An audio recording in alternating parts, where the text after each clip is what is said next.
this is Paul Gilberts, and we are about to unveil one of the brand new Ibanez RG550 reissue guitars. The amazing reissue of the Ibanez RG550 comes in some awesome colors. This first one is Desert Yellow. This one is Road Flare Red. Amazing. You'll never have to worry about carrying flares in your car again, plus the guitar is awesome. And we've got black. Nothing is more metal than black. And man, this one is cool. I don't need the glasses for this one because it's black. You can gaze into blackness. When I originally played this kind of guitar, I had giant hair. And it took me a long time to get such giant hair, and it also took me a long time to find such an awesome guitar. The whole idea of the 80s was that you're not going to be playing in a club, you're going to be playing in a stadium with your band.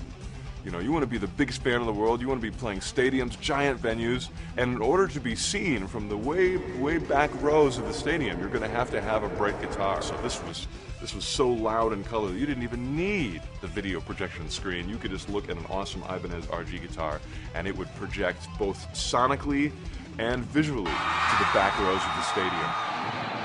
I remember my very first tremolo system, which was not locking, and it was hopeless. You'd hit it once, even the tiniest bit, and your whole guitar would be completely out of tune. This was one of the most awesome locking tremolo systems. You know, it has a really nice sound. You can actually sustain those notes. And of course, it stays in tune.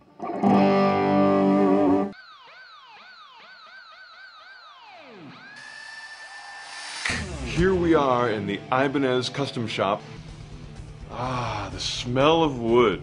Being a guitarist, you spend a lot of time with that piece of wood very close to you. It becomes like almost part of your body. You know, that's one of the things I like about the basswood that makes up the RG model, is it's quite a light wood, and the RG is a fairly big guitar. And so even though it's big, it doesn't weigh you down.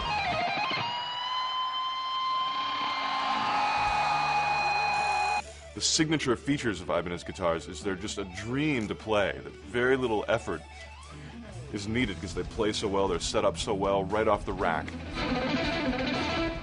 About 1987, I got together with Ibanez Guitars and they made me my fantasy guitar. I took it out doing some Ibanez clinics at stores across America. At the end of every clinic, I would go up and pick a guitar off the rack, stock guitar. I think one of the things especially was this body design. It's contoured here, the balance is really good, of course the colors are amazing, but I also really like the neck joint. This is one of the original neck joints that is angled to give you an easier playing access. There's more room for your hands. Great, I could get to the high frets, and there were high frets. There's a 24th fret to get up there really high. This guitar had something new that I'd never tried before, which was a single coil, and a 5-way switch, which allows you to split the humbuckers into single coils and combine them with the middle one. So especially when you turn the volume down, you can get a really glassy, sparkly, clean sound. And just by hitting the switch and cranking up the volume, getting a super thick rock sound with the humbuckers. That's a lot of different sounds right at your fingertips. So I called up the Ibanez guys and I said, can you guys just send me a stock guitar? And they sent me this guitar here. I just actually finished a tour of Australia and New Zealand and Japan, and this was my main guitar. I didn't just pull one off the rack when I discovered the RG. Every single day I was doing a clinic in a different city, pulling one off the rack and just going, man, this thing is great. Keep playing your guitars and rock the universe.